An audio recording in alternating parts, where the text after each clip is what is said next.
بسم اللہ الرحمن الرحیم الصلاۃ والسلام علیکہ یا رسول اللہ وعلیٰ آلک وصحابک یا حبیب اللہ اللہم صلی علی محمد وعلی آل محمد صلی اللہ علیہ یا محمد نور من نور اللہ۔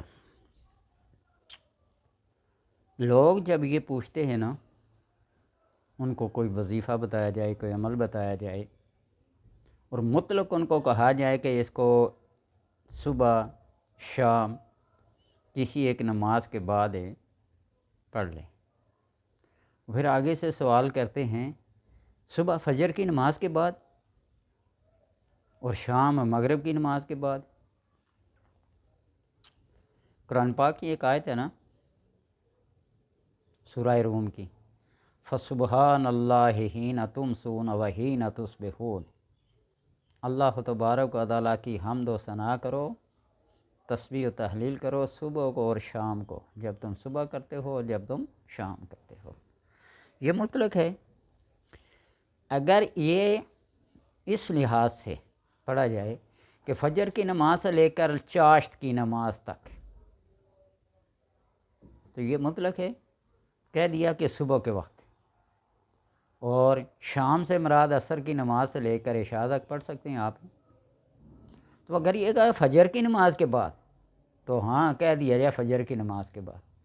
تو انسان کے ساتھ کتنے مسائل ہیں، کبھی خوشی ہے، کبھی غمی ہے، کبھی مصیبت ہے، کبھی پریشانی ہے، کبھی کسی کی دعوت ہے، کبھی نوکری ہے، تو بفرض محال اس کو اگر یہ کہہ دیا فجر کی نماز کے بعد ہی پڑھنا ہے تو وہ نہ پڑھ سکے، ناغہ ہو جائے گا، اور وظائف و عملیات ناغہ نہیں مانتے۔ یہ بات آپ کو بتا دوں۔ فرائض میں اگر اتار چڑھاؤ ہو جائے اس کی قضا ہے اور وہ فرض ہے، لیکن یہ وظائف، یہ عملیات، یہ فرض نہیں ہیں، یہ خود بندہ اپنے اوپر لازم کر لیتا ہے، اور جب کوئی بندہ کوئی چیز اپنے اوپر لازم کر لے تو پھر اس کے اندر ناغہ نہیں ہوتا۔ یہ بات آپ کو بتا دوں۔ اس کی مثال قیاس یا کچھ کہہ لیں، میں اس لحاظ سے تشبیہ نہیں دے رہا۔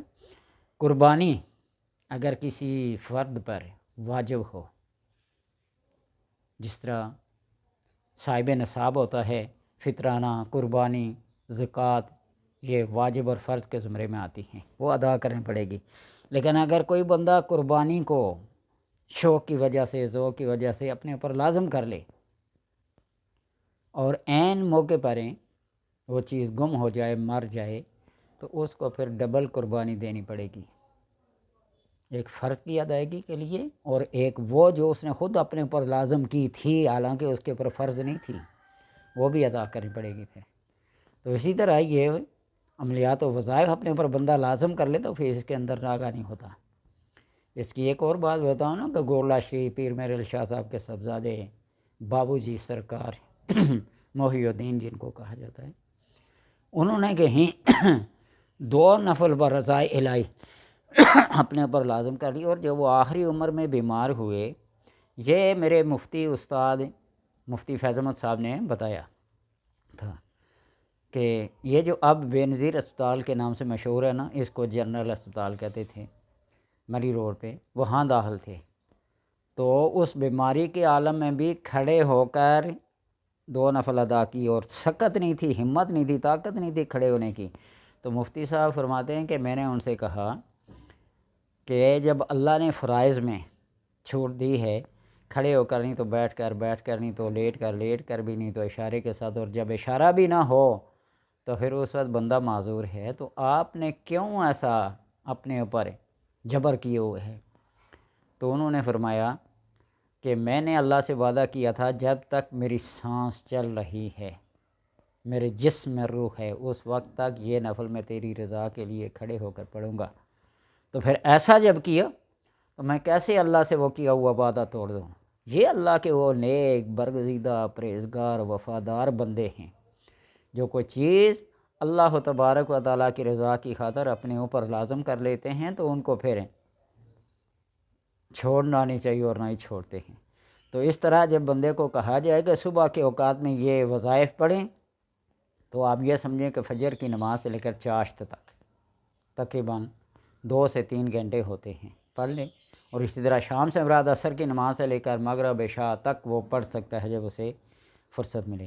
اور جب اس کو مقید کر دیا جائے کہ ظہر کی نماز کے بعد، تو پھر ظہر کی نماز کے بعد ہی پڑھنا پڑے گا، یہ نہیں کہ وہ کہے کہ ابھی دن باقی ہے، سورج طلوع غروب ہونے سے پہلے میں پڑھ لوں، نہیں۔ پھر اس دیوار سے اس دیوار تک 5 سیکنڈ میں جانا ہے، یہ مقید ہو گیا۔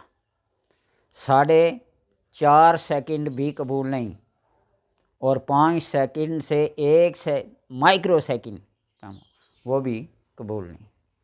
اور جب کہا جائے نا اس دیوار سے اس دیوار تک جانا، تو 1 سیکنڈ میں جائے، 5 سیکنڈ میں جائے، 10 سیکنڈ میں جائے، اس کے لیے چھوٹ ہے۔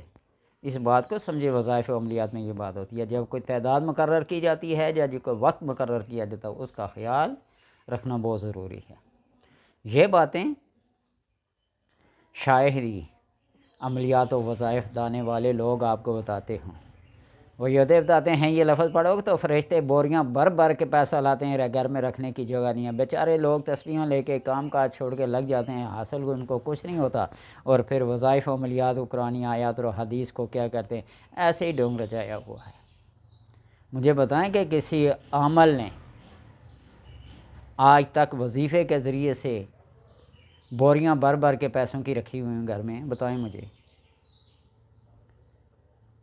1987 سے لے کر آج تک اسی فیلڈ میں ہوں، ہر عمل کو دیکھا ہے، ہر کتاب کو پڑھا ہے۔ یہ میری اس لائن میں نا ساری عملیات کی کتابیں لگی ہوئی ہیں، کہیں بھی آسانی لکھا ہوا۔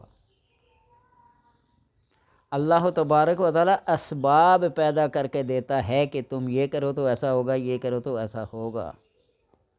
وہ تھوڑی سی چیز کے اندر بھی وہ برکت ڈال دیتا ہے نا، تو انسان بہت بڑا اپنے آپ کو سخی اور غنی کہلانے لگتا ہے۔ جب وہ غنا دل کے اندر سما جاتی ہے تو یہ مادی چیزیں اس کے لیے کوئی حیثیت نہیں رکھتی ہیں۔ پیسوں کی بوریاں بھری اس کے لیے کیا ہے؟ اس کے شرعی ابرو سے لوگ حاضر ہیں، ان کو اس مادی چیز سے، دولت سے کوئی غرض نہیں ہوتی۔ بندہ جب اس سٹیج پہ پہنچتا ہے تو حضرت عبداللہ ابن مسعود رضی اللہ تعالی عنہ کی 7 بیٹیاں تھیں، ان کے آخری مرحلہ ایام میں حضرت عثمان رضی اللہ تعالی عنہ 3 تھیلیاں اشرفیوں کی بری ہوئی لے کے گئے، پیش کیں۔ یہ کیا ہے؟